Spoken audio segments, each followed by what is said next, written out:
Muy buenos días, tengan todas y todos nuestro saludo como siempre y nuestro agradecimiento por acompañarnos una vez más esta mañana. También queremos hacerle llegar el saludo siempre cordial del magistrado Michael José Moreno Pérez, presidente del Tribunal Supremo de Justicia, de nuestro director general y vicepresidente de la Sala de Casación Civil, magistrado Guillermo Blanco Vázquez, los dos siempre impulsando a la Escuela Nacional de la Magistratura para realizar este tipo de actividades. El día de hoy tenemos el honor y el gusto de contar con la presencia del doctor César Ruiz Alcocer, quien nos estará trayendo un tema muy importante, además en un aniversario también muy importante. Permítanme, antes de darle la palabra al doctor Alcocer, presentarlo como es apropiado.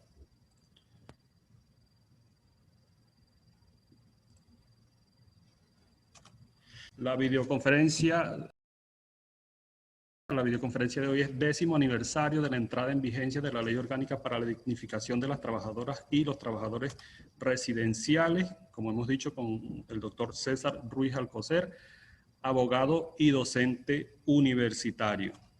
El doctor Alcocer, mencionaba hace poco, es, como él mismo decía, un hijo de la Escuela Nacional de la Magistratura. Ya vamos a ver por qué él menciona esto. En su formación académica tenemos que el doctor Ruiz Alcocer es abogado egresado de la Universidad Santa María en el año 2001, ocupando el 4º lugar de su promoción. Es candidato especialista en Derecho Procesal, mención Derecho del Trabajo por la Universidad Central de Venezuela. Es egresado de la primera promoción del Programa de Formación Inicial, el PFI, de la Escuela Nacional de la Magistratura, en el caso de él en materia laboral, en el año 2009. También acá en la Escuela Nacional de la Magistratura realizó el programa de apoyo a la docencia en el año 2018, también el diplomado en Derecho del Trabajo en el año 2018 y en el Instituto de Investigación y Posgrado también de la Escuela Nacional de la Magistratura la especialización en Proceso Social del Trabajo. En cuanto a su experiencia laboral, el doctor Ruiz Alcocer se ha desempeñado se desempeña, entre otras, en la Pontificia Universidad Católica Santa Rosa como profesor y jefe de las cátedras de Derecho del Trabajo 1, Derecho del Trabajo 2 y Derecho Procesal del Trabajo. Esto lo hace desde el año 2016 hasta la fecha. Del mismo modo, desde el año 2014 hasta la fecha, se desempeña en la Sala de Casación Social del Tribunal Supremo de Justicia como abogado auxiliar 2. Antes ejerció como jefe de relaciones laborales o como abogado laboral en la Fundación Nacional El Niño Simón entre los años 2010 y 2014, en la Fundación Saber y Trabajo del Ministerio del Poder Popular para la Economía Comunal entre los años 2007 y 2009 como consultor jurídico, en la Compañía Anónima Venezolana de Industrias Militares, CABIN, como abogado laboral en los años 2006-2007, como asesor técnico legislativo en los años 2005 y 2006 del Consejo Municipal de Chacao, del municipio de Chacao, del Estado Bolivariano de Miranda, en el escritorio Palacio, escritorio jurídico laboral, como abogado laboral, entre los años 2001 y 2005, en la Compañía Anónima Nacional Teléfonos de Venezuela, CanTV, como pasante de la consultoría jurídica, específicamente en el área laboral, en los años 99 y 2000. Y también en la Escuela Nacional de la Magistratura, el doctor César Ruiz Alcocer tiene una publicación en nuestra revista Magistra. De hecho, en el primer número, número 1 de nuestra revista, junto con otros en ese momento participantes del programa de formación inicial. Ese artículo que escribieron allí se llama ¿Para qué sirve el sistema de justicia venezolano en el marco del Estado social y de derecho?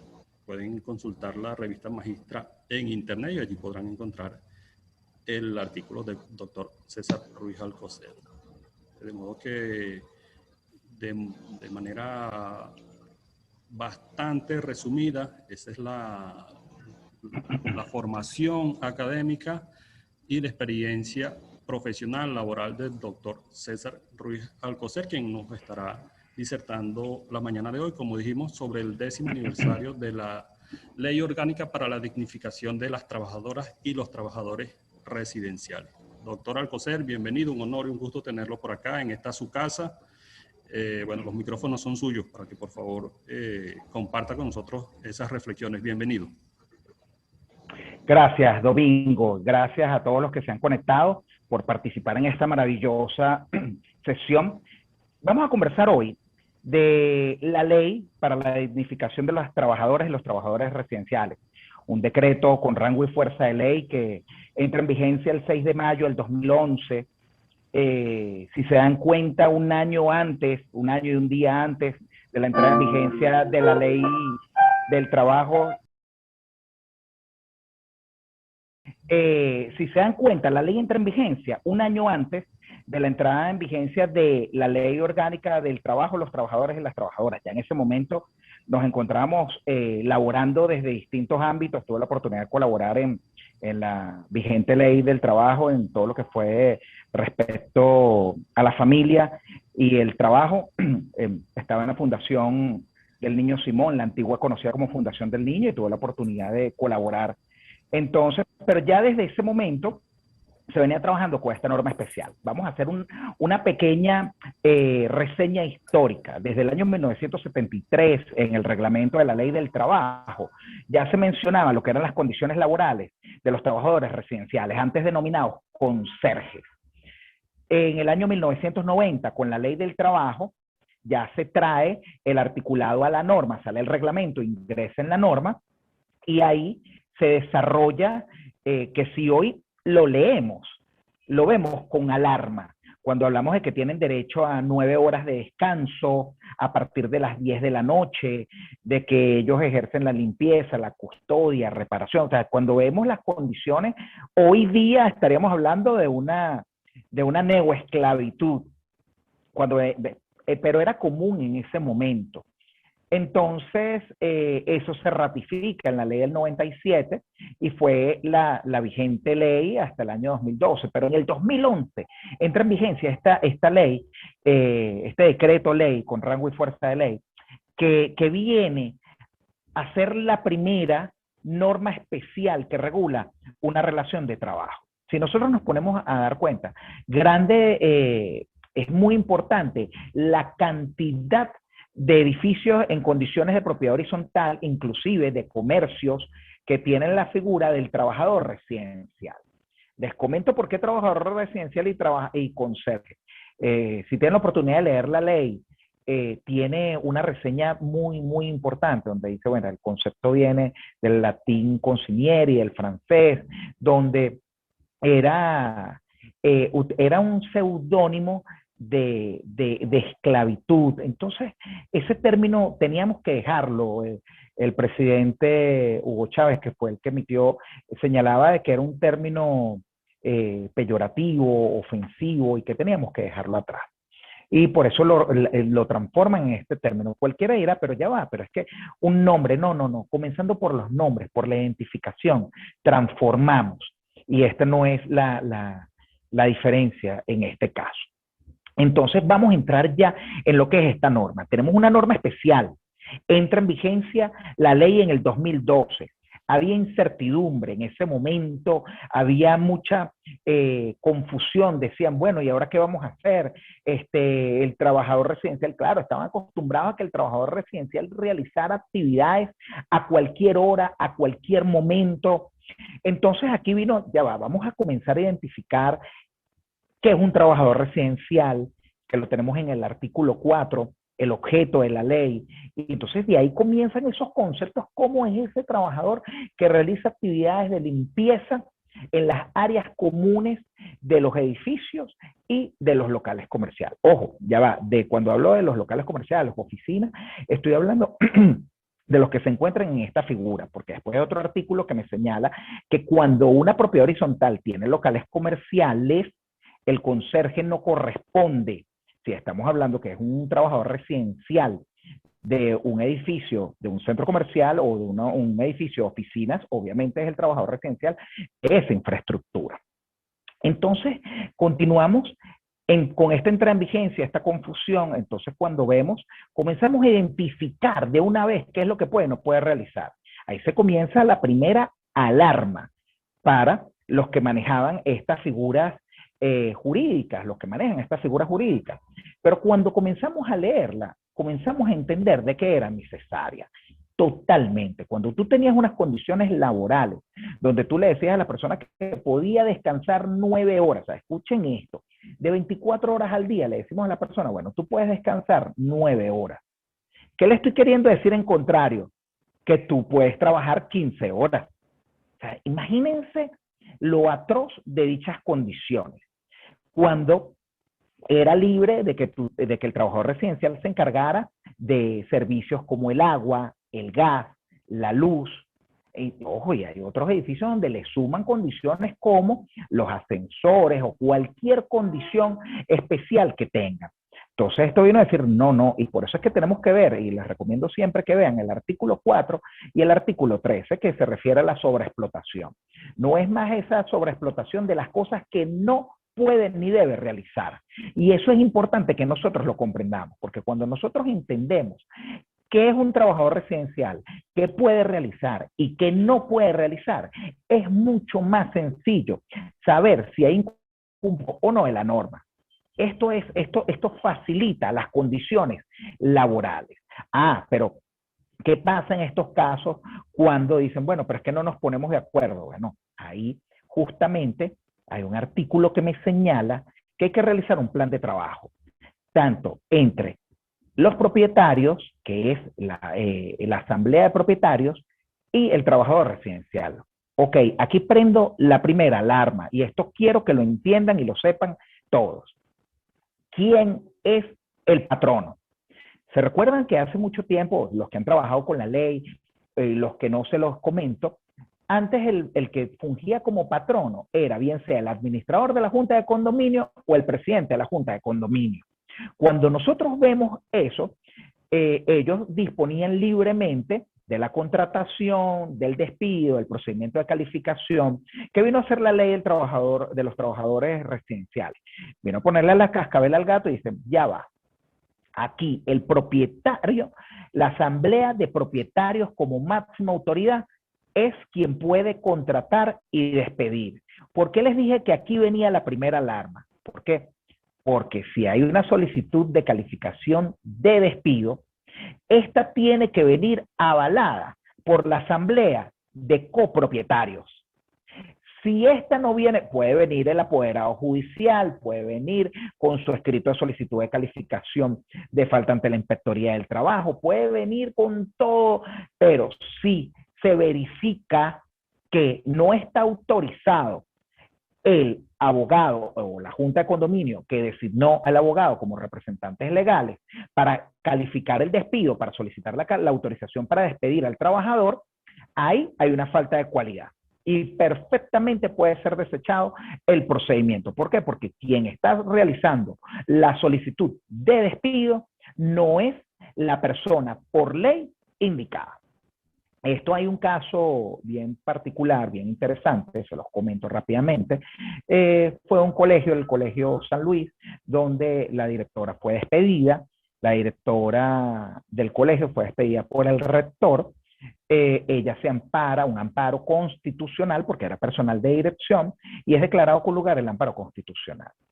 Que observamos cuando tenemos la oportunidad de estudiar el caso, que efectivamente, de acuerdo a los estatutos de dicho colegio, quien podía despedir era la junta directiva y no el rector del colegio, aunque este era el representante legal, pero lo decía de manera taxativa. Para la contratación y el despido de la directora académica del colegio tiene que ser realizado por la junta directiva en pleno. Es decir, ese despido fue realizado por una persona que no tenía la facultad para realizar dicho despido y obviamente fue una vulneración al derecho constitucional al trabajo y la persona fue reenganchada. Que al día siguiente fue despedida por la junta directiva, eso es otra cosa. Pero son requisitos fundamentales de procedencia y en el caso de los trabajadores residenciales, para volver al punto, tenemos que es la junta de copropietarios quienes son el patrono. La asamblea de copropietarios son los que pueden autorizar el despido o no. Y esto yo lo conversaba ayer con un buen colega que hoy está presente, el doctor Sucre Zamora del Ministerio del Trabajo, también ex juez del trabajo, donde hablamos de que, ¿por qué se hacen? Estos tienen una razón de ser. Porque la asamblea de copropietarios tiene que decidir en mayoría. Porque ¿qué ocurre? A veces hay discrepancias de carácter personal entre la administración o la junta directiva y el trabajador residencial, y son ellos los que disponen o los que intentan la calificación. No, no, no. Esto es un órgano colegiado, es el colectivo, es la asamblea de copropietarios quienes van a solicitar o no o van a autorizar o no la contratación de un trabajador residencial, o que se solicite la calificación de despido del trabajador residencial. Esto es importantísimo. Dentro de esta norma, que son 43 artículos, tenemos artículos desde el punto de vista de la formación académica, de que el trabajador residencial pertenece a la comunidad y tiene derecho, él y su familia, a utilizar las áreas comunes de los edificios o de las propiedades horizontales. Es una norma que viene, como les decía, aclarar dicha situación especial que venía ocurriendo con los trabajadores residenciales y que era necesaria y hoy en día sigue siendo necesaria. Y son espacios como estos los que a través de la capacitación, a través de la formación académica, son los que nos permiten masificar de que estas normas existen y están para cumplirse.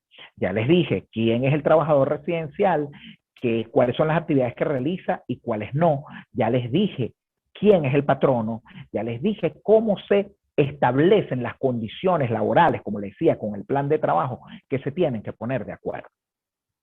Pero aquí hay algo que yo creo que es fundamental discutir, porque ustedes como profesionales del derecho y estudiantes de derecho, hay cosas que siempre nos planteamos y tenemos dudas.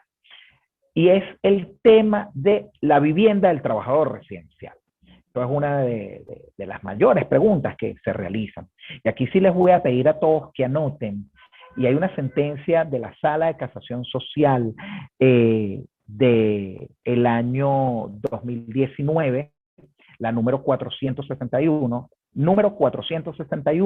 del 13 de diciembre del año 2019. Con ponencia del magistrado Edgar Gavidia Rodríguez, una sentencia que es doctrinal, donde enseña de manera diáfana y responde una serie de preguntas que son fundamentales, que se las voy a ir comentando poco a poco. La primera, les comento, la relación de trabajo, una vez finalizada con el trabajador residencial, donde entramos en discrepancia con la entrega de la vivienda. Entonces, ¿a dónde acudir? Se iba a la SUNAVI, se pedía una entrega material, se va a los tribunales laborales, ¿a dónde se acude? Todo eso se pasea en las dudas del foro laboral y viene esta sentencia a aclarar porque compila por distintos pronunciamientos que hizo la sala plena, que hizo la sala político-administrativa, y que termina respondiendo la sala de casación social con respecto a la entrega material del inmueble.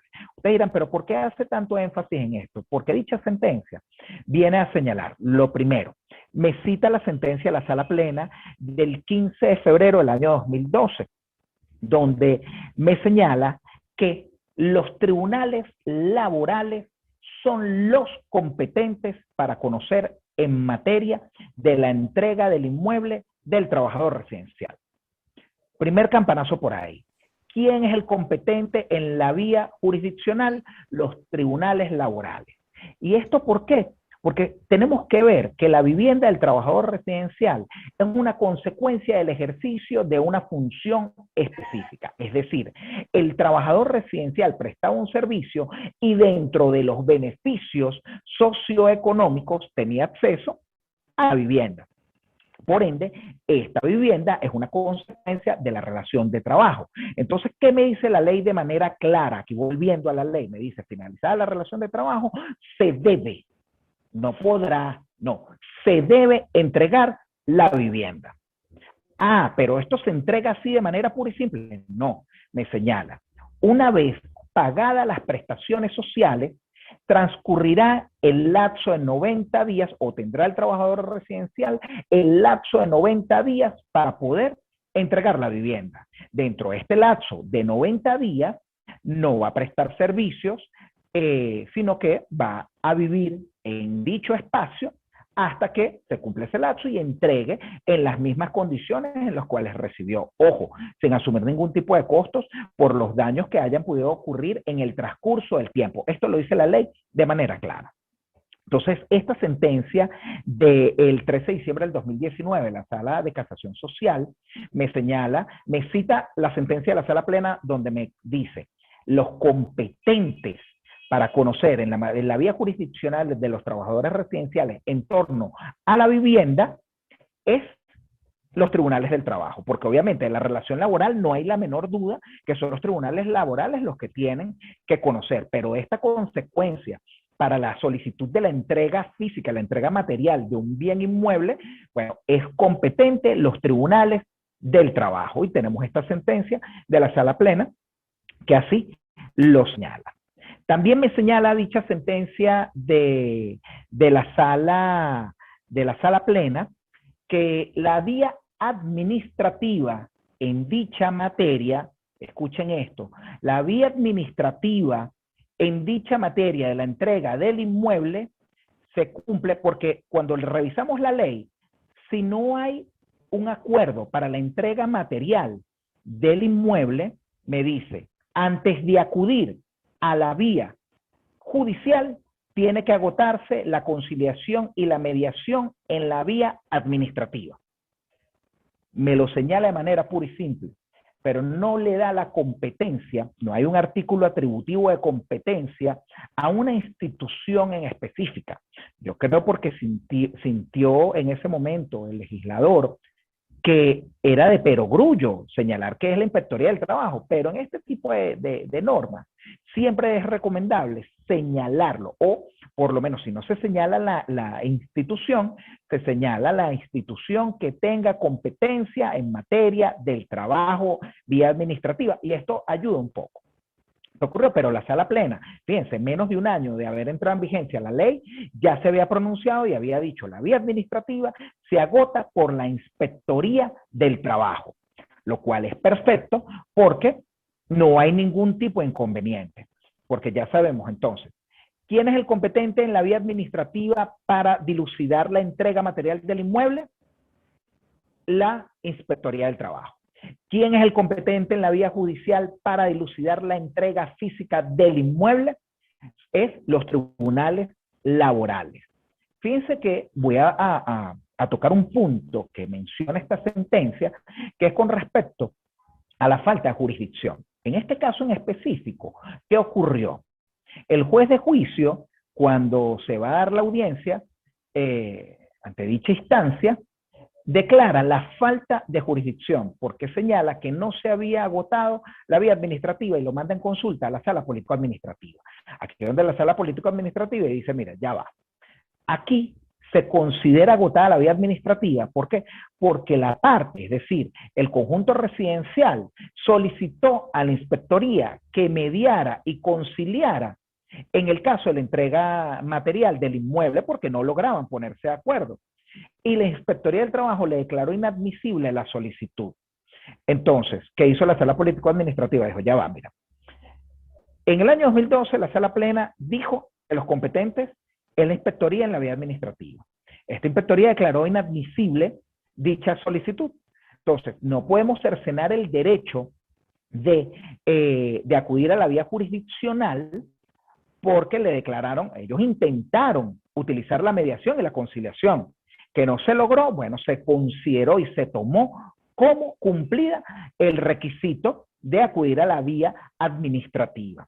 Entonces, fíjense, todo lo que les estoy comentando está en dicha sentencia de la Sala de Casación Social. Por eso es que le digo que vino a ser doctrina, porque cuando nosotros conocemos y estudiamos la ley del trabajador residencial, como les voy diciendo, donde tenemos la oportunidad de saber quién es un trabajador residencial, quién es el patrono, cuáles son las actividades que puede y no puede realizar, si tiene la vivienda, cuáles son las condiciones de la vivienda, cuáles son las condiciones de su familia, cuáles son, entonces, el salario, que no sea inferior al salario mínimo. Entonces, cuando hablamos de todo esto, ¿Qué pasa? Esta sentencia vino a tapar todas esas lagunas, vacíos, dudas, incertidumbres que se podía tener en dicha materia. Por eso estudiar y comprender a la ley para la dignificación de los trabajadores, de las trabajadoras y los trabajadores residenciales, hoy en día es más sencillo porque tenemos la oportunidad de tomar la ley, leerla de la mano con esta sentencia, la reitero, la 461 del 13 de diciembre de 2019 de la Sala de Casación Social, y nos da esta oportunidad. Otro punto interesantísimo de la sentencia, y esto se los voy a comentar para que lo sepan, porque dicen, los 90 días comienzan a transcurrir una vez cobre las prestaciones sociales el trabajador residencial. ¿Qué pasó en este caso? Se hizo una oferta real de pago de prestaciones sociales, porque ellos seguían discutiendo, el trabajador residencial decía que no había finalizado la relación de trabajo. Entonces, pero efectivamente, la misma ya había concluido. ¿Qué ocurrió? La sala dice, mira, es que tenemos que tomar en cuenta que si la persona se niega a recibir el pago, finalizar la relación de trabajo, y el patrono diligentemente fue a la vía laboral y realizó una oferta real de pago, ojo, no entramos a discutir si el monto es correcto o no, sino simplemente a decir de que el patrono cumplió con la carga de pagarle al trabajador, o decirle por lo menos, mira, aquí te hago la oferta para que cobres, para que vengas y discutamos si estás de acuerdo o no con el monto, porque se puede, como pasa con las ofertas reales, se puede discutir y dilucidar si el monto es correcto o no. Entonces también vino la Sala de Casación Social a decir que en el caso de que se realice la oferta real de pago al trabajador residencial, se tomará como el inicio de los 90 días para el cumplimiento del pago de las prestaciones sociales. Como les decía, vino a tomar, a paliar, a ordenar lo que viene ocurriendo con esos pequeños vacíos en la norma que decía, bueno, pero si el trabajador se niega a cobrar, si el trabajador se niega a cobrar, no transcurren los 90 días, donde acudo en la vía administrativa, donde acudo en la vía jurisdiccional.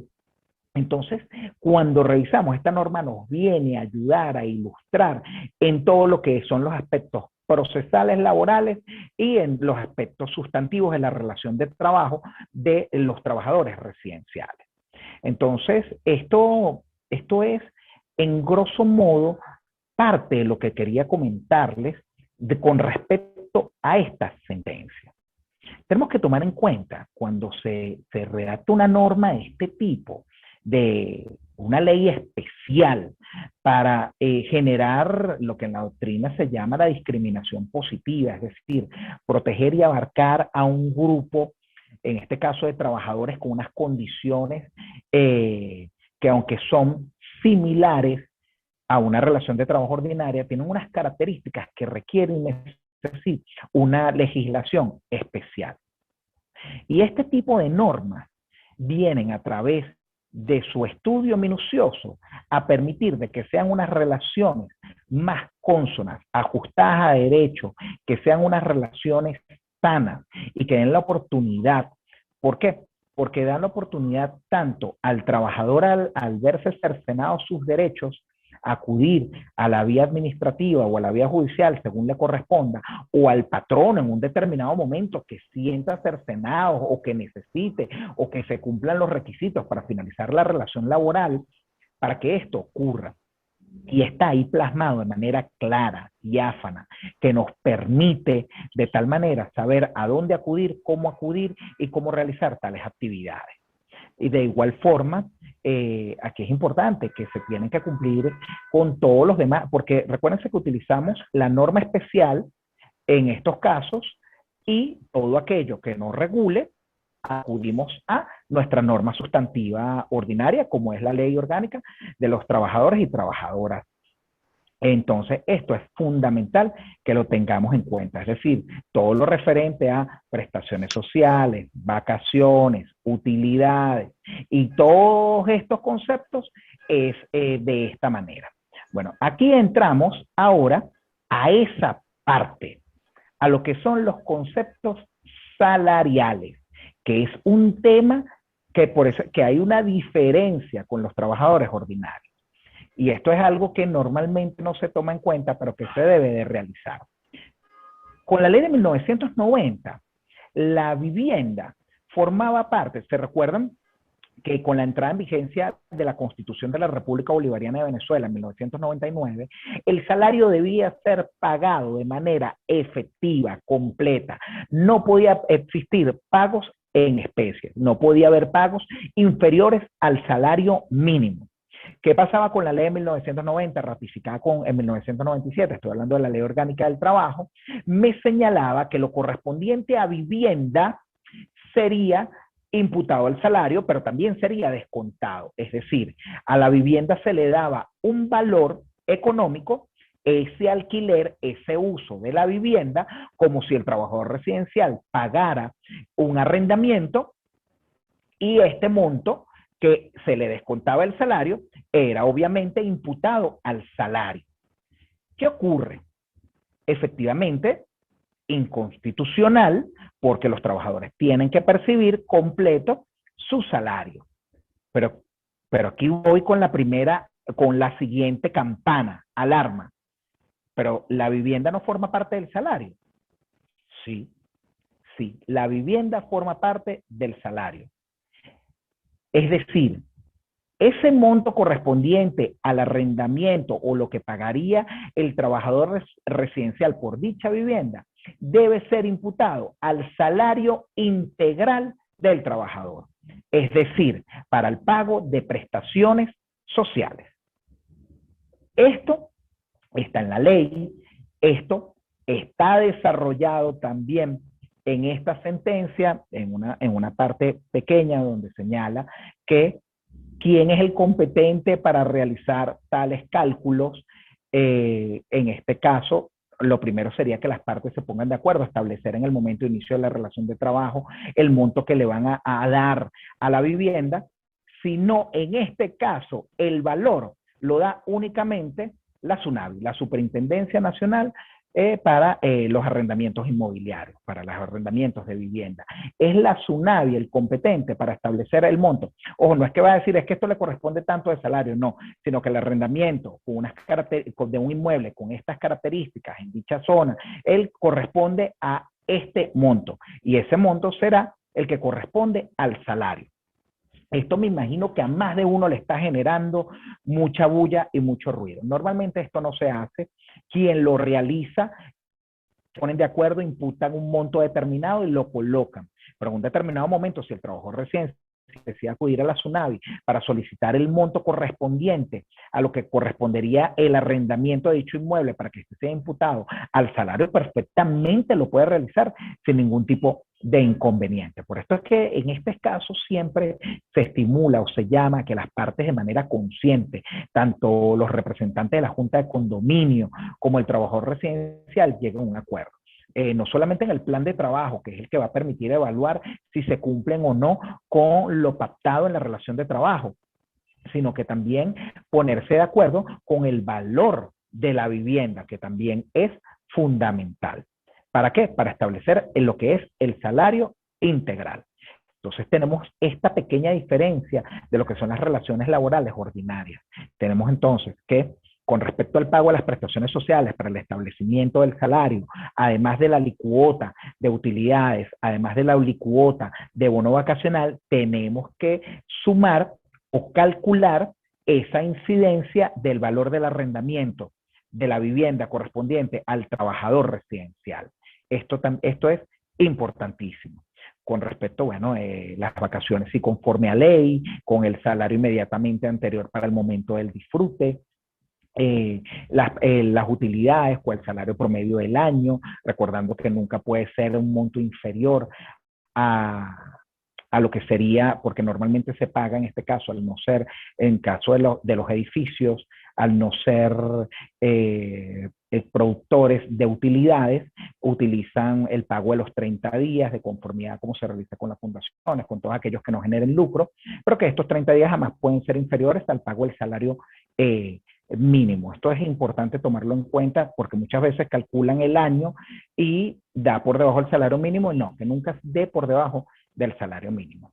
Otro tema que quería hablar, que siempre es recurrente en los foros, y es con respecto a la dolarización del salario de los trabajadores residenciales. Esto en los distintos foros que se discuten, se hablan, se conversan. Miren, recuérdense que la Constitución, en el artículo 89, me señala que los derechos laborales son progresivos. Esto sin olvidar que aunque la moneda de curso legal en Venezuela es el bolívar, no es menos cierto que la ley del Banco Central permite pactar obligaciones en monedas distintas al bolívar.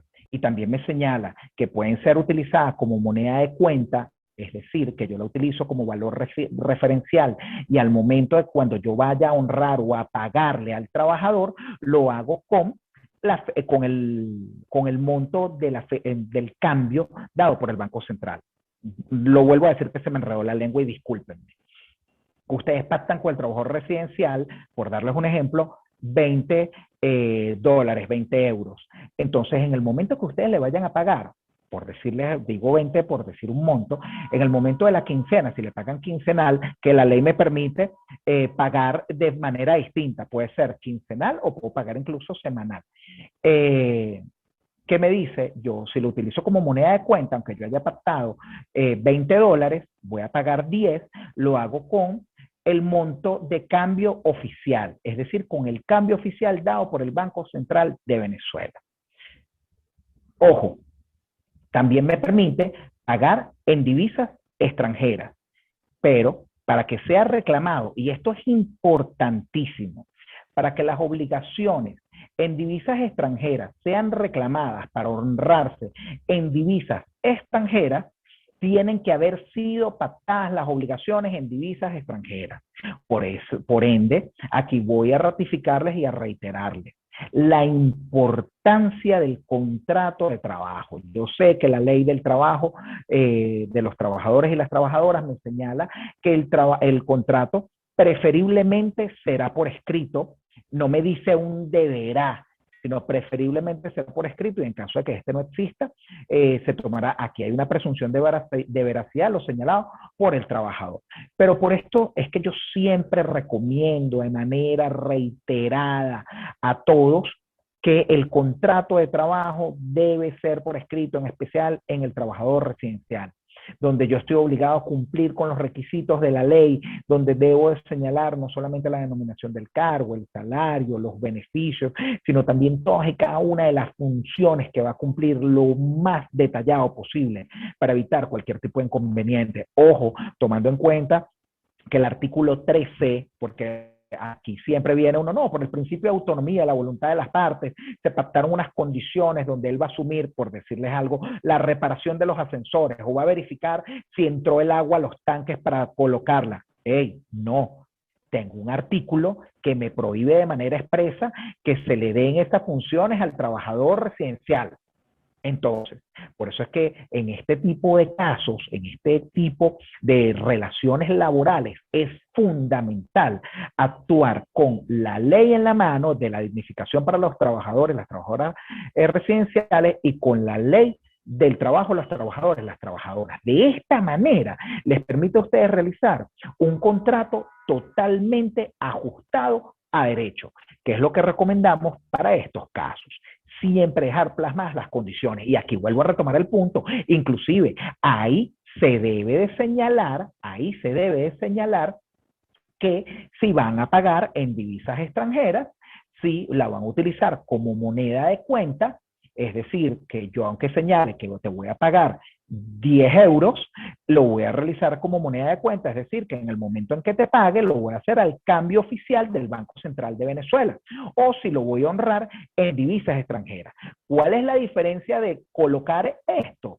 De que esto me puede aclarar en el momento de cualquier disyuntiva a futuro si yo tengo que pagar en divisa extranjera o si yo tengo que pagar en bolívares con el monto del cambio oficial. Esto es fundamental.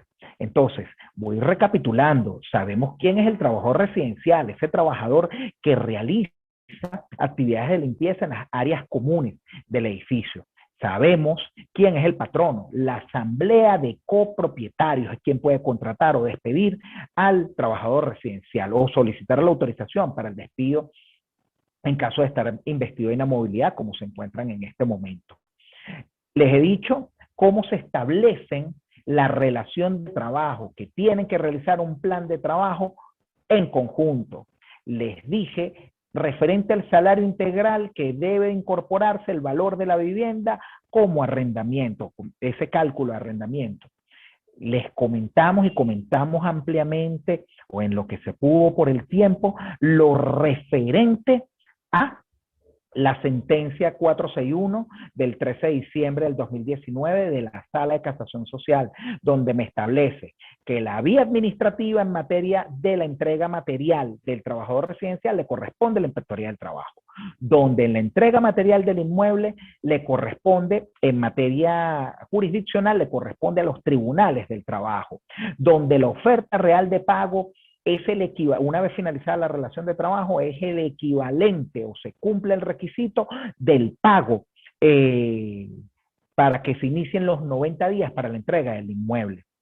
Igualmente, también esta sentencia señala lo referente, como les decía, la competencia vía administrativa, la competencia vía jurisdiccional. Pues tengo por acá las notas.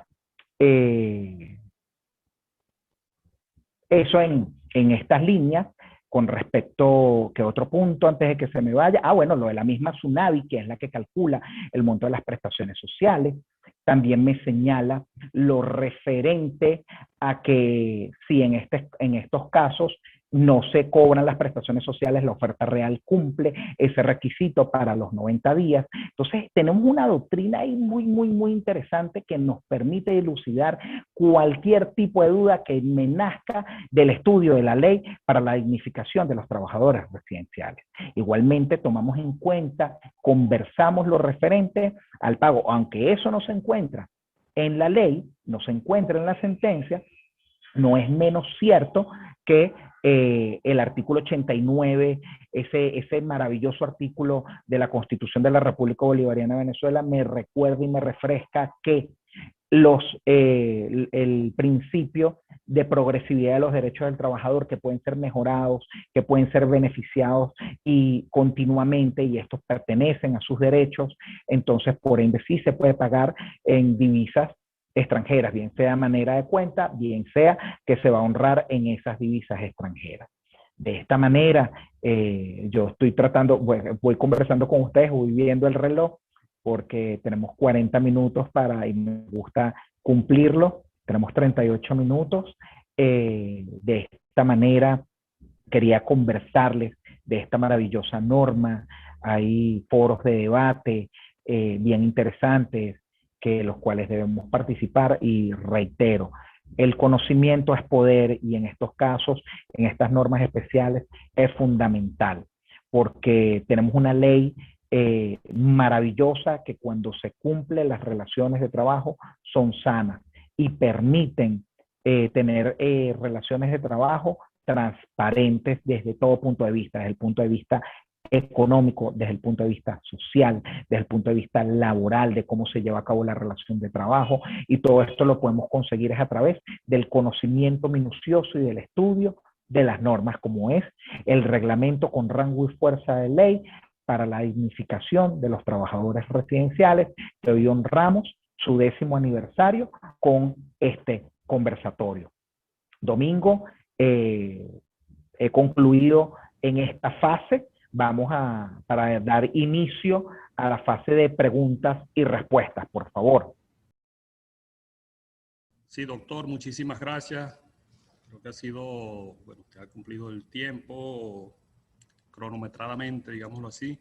Ha sido una buena presentación, sin embargo, creo que a pesar del tiempo que usted ha tomado, fue una excelente presentación. Además, un tema muy importante, como usted lo mencionó al principio, y como resaltábamos también cuando leíamos su publicación, parte de lo que significa en nuestra Constitución el Estado Democrático Social de Derecho y de Justicia, ¿no? Esta ley viene a contribuir justamente a la consolidación de ese Estado que, bueno, nuestro artículo 2 de nuestra Constitución así lo señala, ¿no? Queremos aprovechar, doctor, antes de la ronda de preguntas y respuestas, para saludar a, bueno, nuestros docentes, parte de nuestro cuerpo docente que nos acompañan el día de hoy, el doctor Fernando Bellos de la Fundación Embajada de Derechos Humanos, siempre nos está acompañando. Saludos al doctor Bello. La doctora Ana Millán, también, bueno, gran colaboradora, docente, siempre participando de nuestras actividades y también apoyándonos con nuestras conferencias.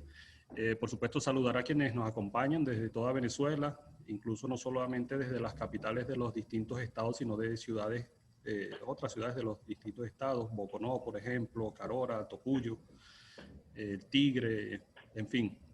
Bueno, así tenemos gente de Anzoátegui, de Yaracuy, de Zulia, de Apure, de Bolívar, bueno, de toda Venezuela, de Valencia, tenemos también personas, incluso desde Puerto Rico nos acompaña la doctora Marisol Torres, de modo que, doctor, también fuera de Venezuela lo están escuchando el día de hoy. Bueno, a todas y a todas nuestro agradecimiento por seguir apoyando las actividades de la Escuela Nacional de la Magistratura. Con respecto a las preguntas, por acá la doctora Catiusca Pérez preguntaba, doctor, que a dónde deben acudir las juntas de condominio cuando la inspectoría se niega a recibir y tramitar el procedimiento administrativo de la entrega del inmueble que es accesorio por la relación de trabajo. Hasta ahora es la única pregunta que nos ha llegado por el chat. Perfecto. Gracias a la doctora Catiusca por esa pregunta.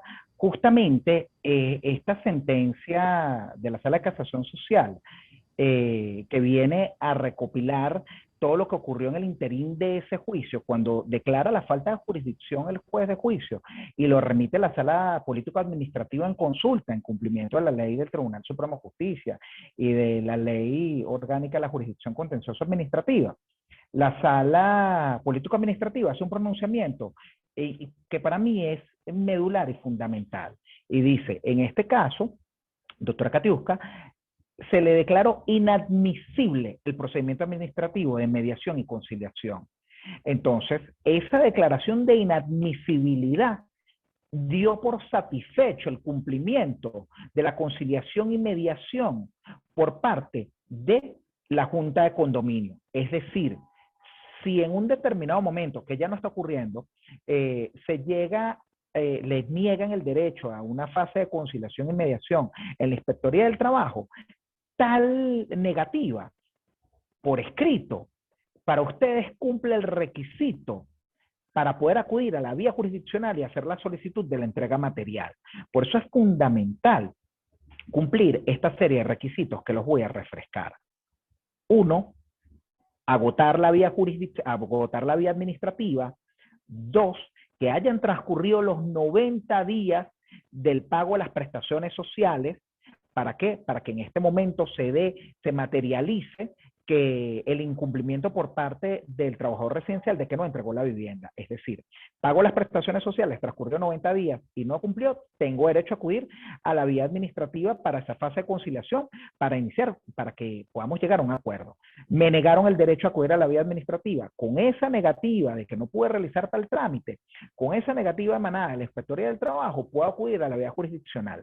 ¿Y qué aval tengo de esto? La sentencia la 461 de la Sala de Casación Social o específicamente la que menciona la Sala Político-Administrativa donde le dicen, caso, Junta de Condominio, si usted le niega el derecho de la mediación y la conciliación, se da por satisfecho porque usted intentó mediar y conciliar para llegar a un acuerdo con la entrega material de la vivienda.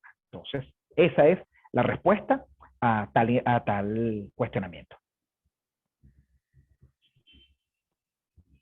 Muchísimas gracias, doctor. Por acá nos siguen llegando algunas preguntas y algunos saludos. Por supuesto, lo felicitan, consideran nuestros participantes que ha sido una excelente disertación. Miguel Peña dice que saludos de parte de un exalumno de su cátedra de la UCSAR. A ver, por acá había una pregunta de la doctora Mariela Sosa. Pregunta, dice, entonces tenemos que, de acuerdo con la sentencia 461, las competencias atribuidas a las inspectorías del trabajo es solo para la entrega de vivienda o puede abarcar otras áreas de la relación laboral.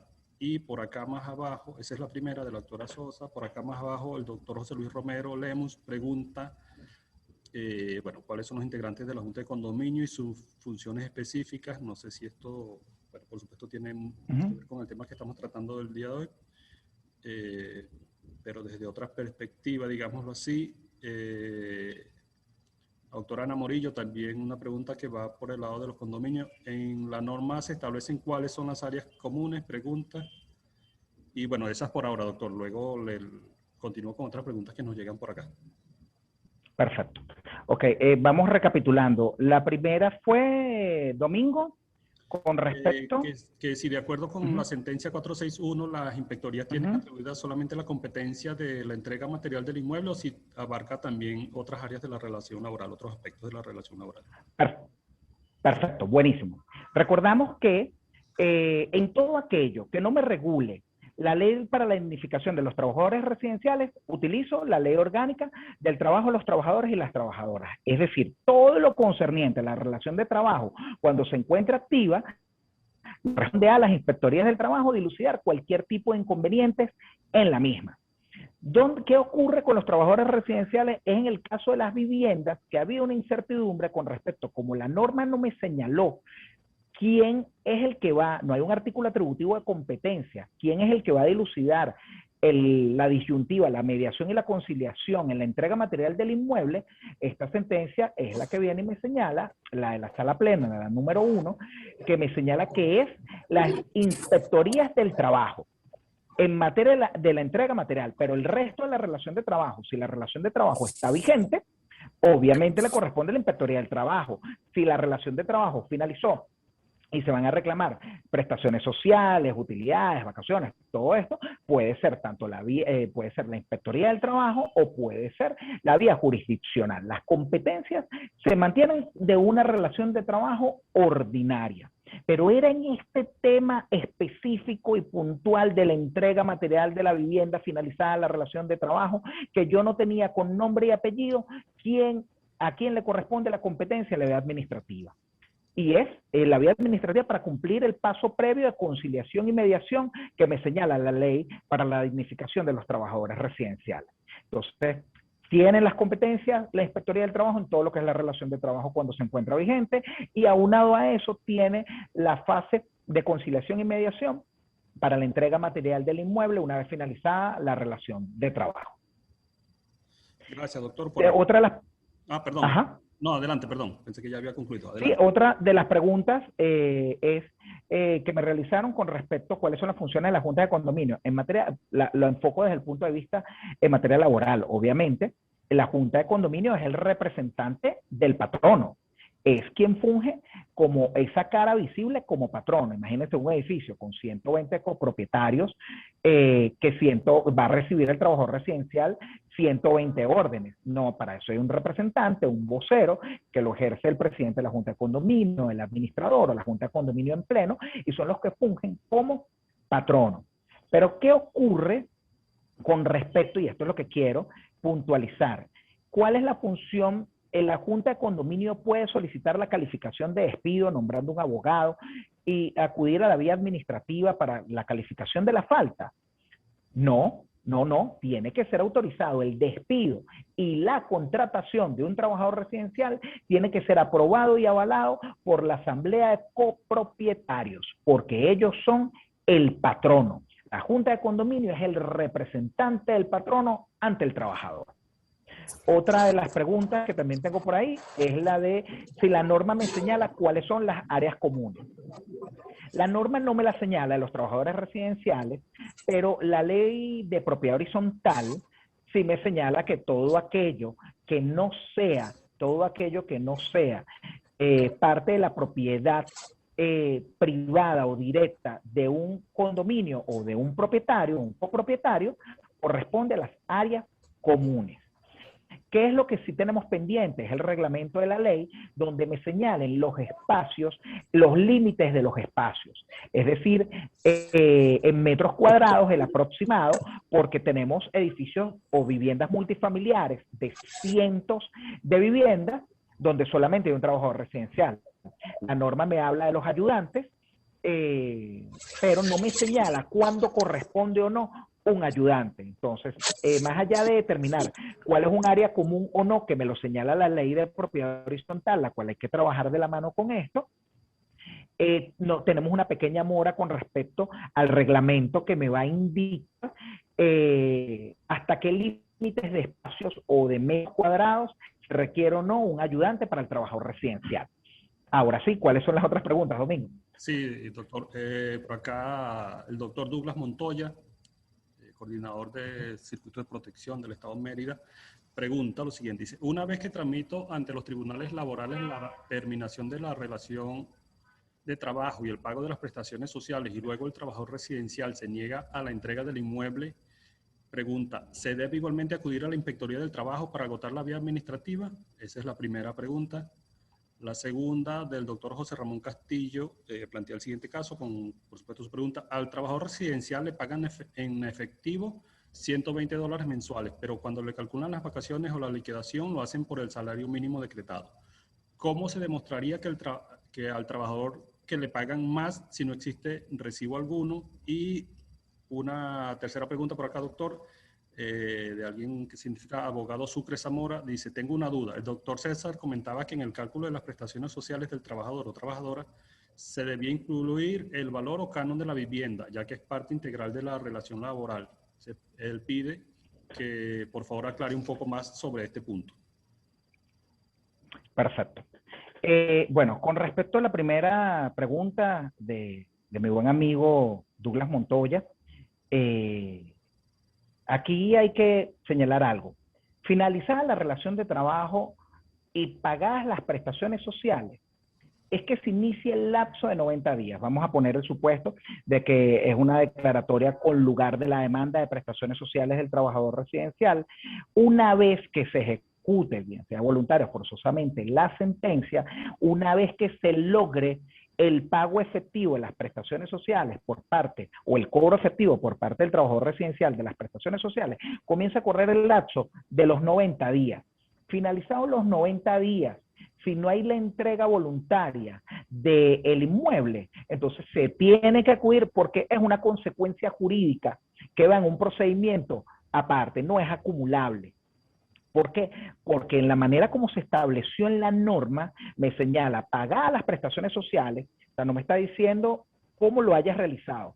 Si lo hiciste por la vía graciosa, por la vía amistosa, lo hiciste por la Inspectoría del Trabajo, en una transacción, lo hiciste mediante un litigio en los tribunales laborales, no me señala nada de eso, sino simplemente me dice, pagar las prestaciones sociales, en ese momento es que comienzan a transcurrir los 90 días. Pasaron los 90 días, no hay acuerdo para la entrega de la vivienda, acudo a la Inspectoría del Trabajo para esta fase de conciliación y mediación, y de esta manera es que cumplo con el procedimiento administrativo previo y puedo demandar la entrega material del inmueble. Son procedimientos distintos. Con respecto a la siguiente pregunta, es la pregunta de los $120, por decir un monto. Ahí lamentablemente todavía hay circunstancias y situaciones que nos vemos bastante complicados con el débil económico, que es el trabajador residencial, donde se llegan a estos acuerdos y posteriormente les pagan efectivo sin ningún tipo de soporte, sin tener la oportunidad de demostrar cómo lo realiza. Es un problema que tenemos ahí. De todas maneras, yo aquí, ya esto es por parte de la experiencia, un pago de tal magnitud, de tal manera, no es aprobado, sino por asamblea de copropietarios. Y de eso queda soporte. Y de eso tiene que quedar en los respectivos libros de actas de las juntas de condominio. Y es una herramienta para utilizar los trabajadores residenciales de solicitar, porque dichos libros tienen que ser públicos y que se pueden utilizar para favor del residencial para demostrar de que fue aprobado un pago de tal magnitud. Con respecto a la última pregunta que señalaba el doctor Sucre Zamora, aclaro, el monto correspondiente a la vivienda, el trabajo residencial que tiene asignada una vivienda, esa vivienda tiene un valor de cátedra. Este monto dado de arrendamiento pertenece al salario integral. Es decir, le dan al trabajador una vivienda de 50 metros cuadrados, el monto aproximado de ese arrendamiento son, por decir, 100 bolívares. Esos 100 bolívares deben ser incorporados en el salario integral para el cálculo de las prestaciones sociales. Si no hay acuerdo con ese monto, ¿a dónde tiene que acudir, bien sea la junta de condominio o bien sea el trabajador residencial para que le diluciden y le digan, bueno, mira, yo quiero saber cuál es el monto que corresponde al arrendamiento de esta vivienda.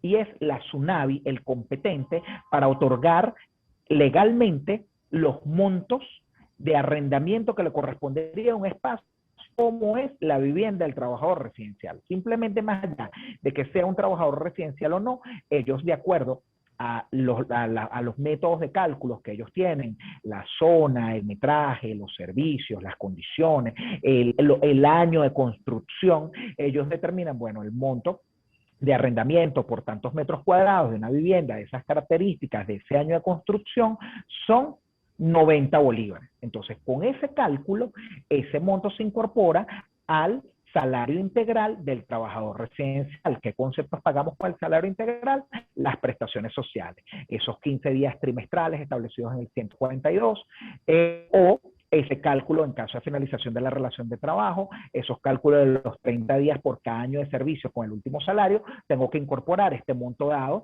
para lo correspondiente al monto del arrendamiento de la vivienda. Es un monto que se establece, una porción que se le da a la vivienda y se tiene y se debe incorporar al salario integral del trabajador residencial. ¿Tenemos otras preguntas, Domingo? Sí, gracias, doctor. Sí, de hecho, acá tenemos un comentario con pregunta también del diputado Rigel Sergen, a quien, por supuesto, saludamos de manera también institucional, diputado de la Asamblea Nacional. Rigel Sergen, quien conoce además el tema de la vivienda de manera muy cerca, porque durante mucho tiempo ha formado parte, incluso ha sido vocero del movimiento de inquilinos. El diputado Sergen dice lo siguiente: me parece que por lo comentado la sentencia 461 no considera el decreto con rango y fuerza de ley contra el desalojo y la desocupación arbitrarias de vivienda, ya que si el espacio físico de la trabajadora residencial ocupa de manera legítima como vivienda principal, entonces es sujeto de protección de esta ley y por ende el procedimiento y el tiempo para la entrega es distinto. Es la última pregunta que tenemos por ahora. Sí. Perfecto, maravillosa, gracias por esa pregunta, diputado. Sí, de por sí la ley tiene un artículo de manera expresa que señala y me hace mención expresa que está prohibido el desalojo forzoso de la vivienda. Recordando que esta ley es del año 2011 y se cuida. Claro, la sentencia lo que señala es el lapso para la entrega en la conclusión. En caso en específico, le dan 6 meses a la trabajadora residencial para realizar la entrega material. ¿Qué ocurre si no se realiza la entrega material? Bueno, se acude a las vías correspondientes a la ejecución de sentencia, en estos casos de acudir bien sea a las instituciones correspondientes de vivienda, para que se le asigne, bien sea a través de la figura del albergue, bien sea a través de la figura de la asignación de vivienda, de los planes de vivienda nacional, a este trabajador. ¿Por qué no es vivienda principal, aunque haya residido? Porque está claro que es una consecuencia de la relación de trabajo. Es una consecuencia de la relación de trabajo, y una de las grandes preocupaciones que se encuentran tanto en el preámbulo de la ley era justamente lo del tema de la vivienda, del desalojo forzoso, de cuando salía este tiempo que se da, pero hay un reconocimiento de que no es propiedad, de que no es la vivienda como tal, de que ingresó a dicha vivienda para vivir únicamente, sino que ingresó a dicha vivienda el trabajador residencial con su núcleo familiar en tanto y cuanto cumpla una función laboral respectiva. Pero ¿qué pasa si cumple la función laboral respectiva? ¿Qué ocurre? ¿Se queda porque es la vivienda principal? No, lo que sí no puede haber es un desalojo forzoso, que es lo que sí, para eso tenemos una estructura del Estado, de la República, establecido con unos planes de vivienda, donde se realizan las asignaciones, donde se colocan a estos venezolanos en situaciones, bien sea en que ya la situación de los refugios ha disminuido muchísimo, en tanto y cuanto se le realiza la asignación de la vivienda correspondiente, pero es un trabajo, es interesantísimo, pero el desalojo forzoso, diputado, le reitero, no, y se cuida muchísimo de que este no exista. de que este no exista, pero tampoco podemos olvidar de que la naturaleza, de que la persona va a permanecer indefinidamente. ¿Por qué? Porque fíjense que en este caso no tenemos la figura de arrendamiento, no tenemos la figura de comodato, no tenemos ninguna de las figuras, ni la propiedad, no tenemos ninguna de las figuras de ley para la posesión legítima de un bien, sino que la posesión aquí está dada como consecuencia de una relación laboral. Es decir, y reitero, en tanto en cuanto subsista la relación de trabajo, tiene derecho a acceder a dicha vivienda, que está prohibido el desalojo forzoso, que sean maltratados, vejados para la salida de dicho inmueble. Pero siempre es importante aclarar que finalizada, ¿por qué? Porque venimos acá y tenemos que verlo también desde el punto de vista de la justicia social en el trabajo. Va a venir un nuevo trabajador residencial con su núcleo familiar. Entonces, este no va a tener derecho a vivir con su familia y hacer comunidad en dicho inmueble, porque el trabajador residencial, que ya no es trabajador residencial y que dicha vivienda fue construida para el trabajador residencial, no puede porque el otro no salió de la misma. Entonces, yo ahí entramos a lo que es la figura de la ponderación de derechos, que es fundamental estudiarla y conocerla. Ya va, tenemos que sopesar, porque viene una nueva familia, viene un nuevo núcleo familiar que van a realizar actividades ahí, donde los hijos de este trabajador residencial van a estudiar alrededor, van a hacer vida y comunidad alrededor de este sitio. Es un tema interesantísimo, gracias por la pregunta, porque es de mucha reflexión y de característica social. Domingo. Sí, gracias, doctor. Por acá había una última pregunta que se me pasó a leer, pero creo que en parte ya usted la ha respondido con este comentario a la pregunta del diputado Rigel Sergen. Esta pregunta es del doctor Juan Carlos Mejía León. Él dice lo siguiente, él pregunta que si aplica la entrega material del inmueble si el trabajador residencial vive con su familia, esposa, hijos, etcétera. Creo que eso más o menos ya lo respondió usted, pero bueno, igual no queremos que se quede sin leer la pregunta. Sí, no, perfecto, sí, efectivamente, porque justamente, aparte, se dedica una parte del articulado de la ley a que el hijo residencial haga comunidad, no es que esté aislado, sino que pertenece a la comunidad como un habitante más, donde conviven, comparten, donde realizan, y es parte de la humanización del trabajador residencial de la ley para la dignificación de los trabajadores residenciales. Sí, bueno, doctor, le reitero, aparte de las preguntas en el chat, bueno, comentarios elogiando su presentación del día de hoy, excelente, dicen todo, el diputado dice excelente aclaratoria, lo mismo las otras personas que hicieron algunas preguntas, le mandan felicitaciones, y bueno, por supuesto, muchos que dicen que quisieran seguir profundizando en este tema. Entonces, bueno, doctor, desde la Escuela Nacional de la Magistratura, nuestro agradecimiento nuevamente, como usted lo señaló al principio, yo lo hemos comentado, usted es de esta casa, aparte que, bueno, trabaja también codo a codo con nosotros desde el Tribunal Supremo de Justicia. Bueno, nosotros encantados de haberlo tenido el día de hoy. Ya para ir finalizando, doctor, unas últimas palabras de parte suya para ir cerrando lo que ha sido, creo yo, una excelente jornada la mañana de hoy.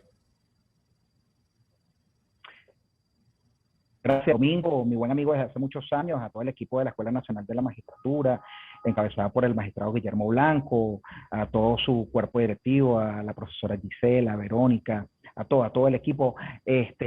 Saludo a todos mis compañeros docentes en la Universidad Católica Santa Rosa, Manán, que me escribió, a los cuales aprecio, admiro y respeto, a mis estudiantes que también están por ahí. Gracias a todos los que se conectaron de toda Venezuela. Y sí, acaba de leer un comentario que dice, sí, la actualización profesional es fundamental y solamente a través del conocimiento y del estudio es que vamos a hacer una mejor Venezuela. Es la única manera. Venezuela se fundamenta, se construye y se cimenta la República Bolivariana de Venezuela en dos factores, que es estudio y trabajo. Desde ahí lo podemos conseguir todo y la misma Constitución así lo señala. Domingo, de verdad, bendiciones a ti, para tu familia, a todos, bendiciones para todos. Gracias por esta invitación. Estoy a la orden.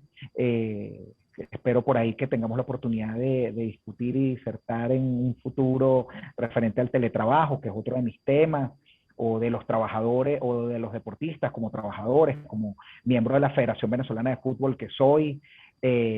También dispuesto a conversar de esos temas que son los que me apasionan y estudio arduamente.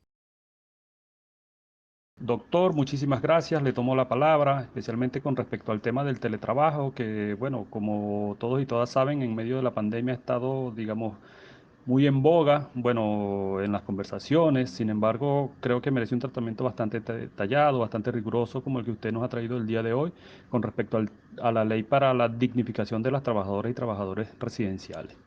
Fijaremos fecha próximamente y bueno, tendremos una nueva disertación de su parte con respecto a este tema. A quienes nos acompañaron la mañana de hoy, a nuestro docente y bueno, a quienes se han conectado desde todos los rincones de Venezuela, desde Puerto Rico incluso, nuestro saludo siempre cariñoso. Por favor, estén atentos a nuestras redes sociales para las próximas presentaciones que tendremos nosotros. La Escuela Nacional de la Magistratura siempre está anunciando las actividades en las redes sociales, en Twitter, por ejemplo. Estamos en @enm_rbb, en Instagram estamos como @enmvenezuela. En YouTube tenemos dos canales, uno Escuela Nacional de la Magistratura y el otro de la revista Magistra.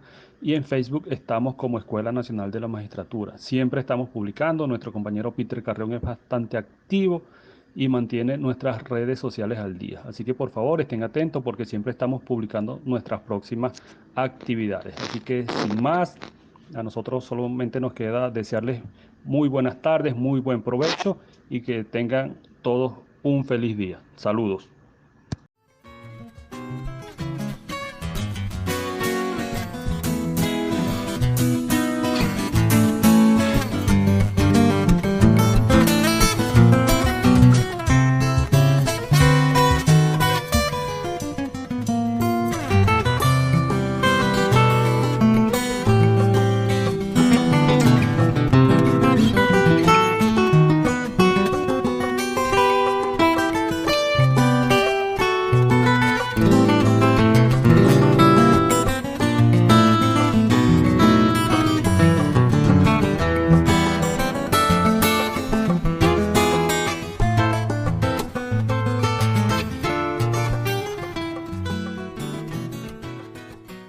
Escuela Nacional de la Magistratura, alma mater del Poder Judicial.